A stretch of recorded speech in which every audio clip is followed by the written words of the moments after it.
And our first question we'll hear from Jeffrey Harris with Jack Incarncio with Boston Herald. Thanks, guys. Tyron, first question for you. Why would you say this rematch is happening?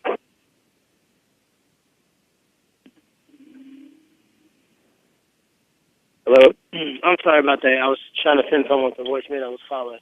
I think this rematch is happening because the last fight was a draw. Any other reasons? Is that the only reason? I mean, I can say what I think the reasons why the rematch is happening, but, obviously the fight was a draw according to the judges, and it was fight of the night in the biggest card of UFC history, so everyone wants to see it again, and, I'm ready to roll.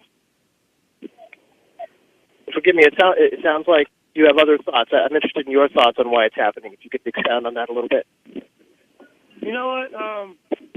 Not many people are interested in my thoughts. They want me to say what should be said, so that's what I'm gonna do. So I'm gonna say the filter version of it. I'm excited. I'm in great shape, man. I feel so much better than I did the first time I fought him. I thought during that fight, I put on a great performance, and even going into this fight, man, I'm so confident. I had the best sparring session of the entire camp today. I'm just, I'm all positive right now, man. I can't wait to go out there and prove to the world that I'm the best welterweight in the history of our sport. Very good. How important is it going to be for you to keep your back off the fence in this fight? One more time, sorry. You were kind of bleeping out. Sorry. How important is it going to be for you to keep your back off of the fence in this fight?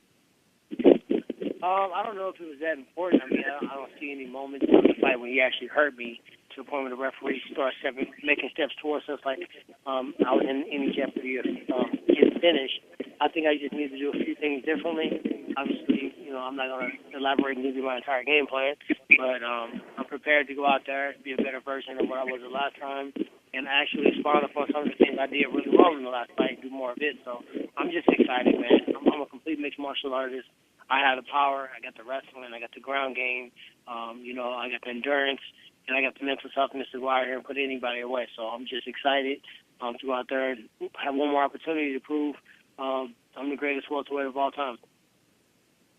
And now with the announcement that GSP has come to terms again with the UFC, do you feel like you're helpless in campaigning for that fight, or do you feel like there's anything you can do on March 5th or on the mic that could improve your chances of getting GSP? Oh, I'm not worried about GSP right now, man. I don't have time to go back and forth on that roller coaster ride. I got a wonder boy who is a guy that's getting a second opportunity. He's in a win-win situation, and I'm just going out there to do my thing, man. That's all I can focus on right now. So going out there and thinking about George and coming up short, I think I'm in a position of any possibility of fighting those guys. So I just don't want to focus on any of that right now. Mania MMA. Good afternoon, everyone. Thank you for joining us. First question for Tyron.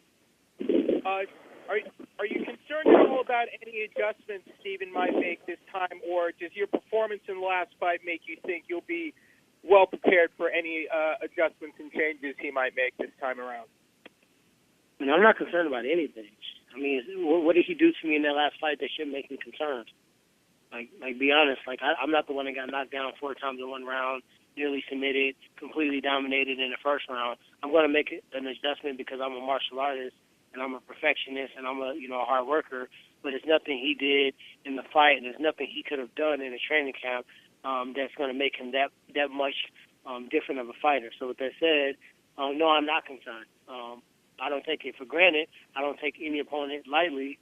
And that's why when I went out and fought him the first time, he didn't surprise me with anything that he did. I expected him to do that. Actually expected him to do a little bit more. Question for Tyron. Obviously, reaching this point of being the UFC champion has been the goal for a long time. But there were some hurdles. There were some starts and stops. What has it been in the last couple of years that has allowed you to get to this point and reach that full potential that you always believed you had? Just resilience, man. My goal has been the same since I started this sport. mixed martial art is too tough of a sport not to want to be a champion in it. So I just didn't allow any, hurdles, stumbling blocks, any, losses or anything that came along the way to stop me from trying to do it. So just had my mind set on being a champion, went out there and did what I needed to do, and now my goals have shifted. I want to be the best welterweight ever, and there's a few guys on the list, including, finishing up this business with Wonder Boy, that's going to cement that for me. You mentioned a couple times now being the best welterweight in history. Who else is on that list? What does that entail for you? I mean, obviously Damian Maia, George St. Pierre, Nick Diaz. Those are guys that, obviously are on that list. But, I've done a great job of, not talking about the George St. Pierre, not talking about the other guys. Steven's a tough enough opponent that he deserves that respect. If I look too far ahead, I'm going to come up, with an L on March 4th, and then he'll be fighting those fights. So my manager called me and was like, hey, you're about George. I said, man, don't call me with that BS, man. I got somebody that want to take my belt on March 4th, and that's all I'm focusing on. I haven't read one article. I don't know what the entire hoopla is about. I've been focused on this fight, man, and I just feel so awesome. This is the best I've felt in a very long time. I'm just excited to get in there and get after it. Appreciate it. Hey, Tony, I wanted to follow up on something you said about Khabib's 1.9 million, the 1.9 million people that would be disappointed. We talked to Nick Lentz a while ago, and he said that that fan base kind of follows him wherever he goes online and kind of gangs up on the people that he's fighting or his team is fighting. And I'm wondering if the same thing's happened to you. Well, I mean, it is what it is. I had to deal with this asshole about 3 times already. And that's humbly speaking, but you know what? Honestly, shit happens. But, I got nothing but respect for anybody that loves the sport of mixed martial arts. But they're going to be really sad come that day, man, when I have my hand raised in victory. So have you had to deal with people, Oh, I don't give 2 shits. Maybe in the first part. Now I don't give 2 fucks, honestly, and I just don't. I'm too busy. I post and I forget. I don't really give any. Honestly, I don't care. My wife and I, we actually laugh about it. We're like, man, this guy's actually kind of cool. I bet you Google Translate's like going crazy and their stock is flying through the roof. But I have no hate on it. It is what it is, and it's the game. It's part of the game. But if you can't handle it, get the fuck out of the kitchen. All right. Thank you very much. You're welcome.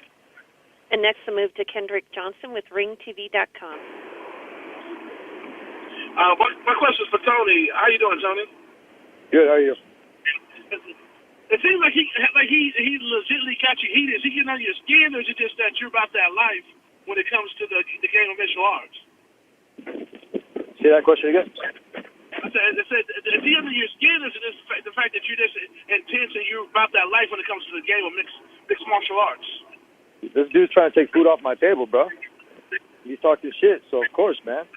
Of course I'm gonna get heated. This is a fight. This isn't checkers. This isn't a regular game. This ain't Connect 4. We're out there slinging leather, man. This dude's gonna get cut. Straight up. I don't have to talk too much shit.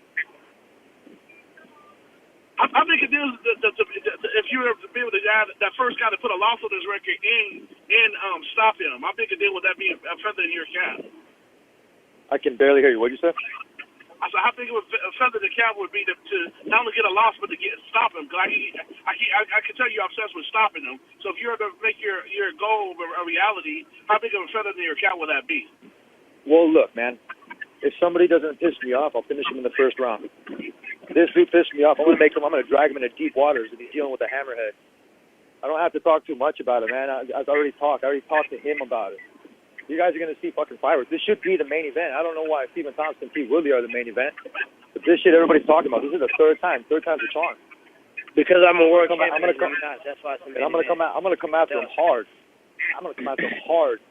I played multiple sports growing up, man. I'm a 2-time All-American, 3-time All-State, state champ, national champ.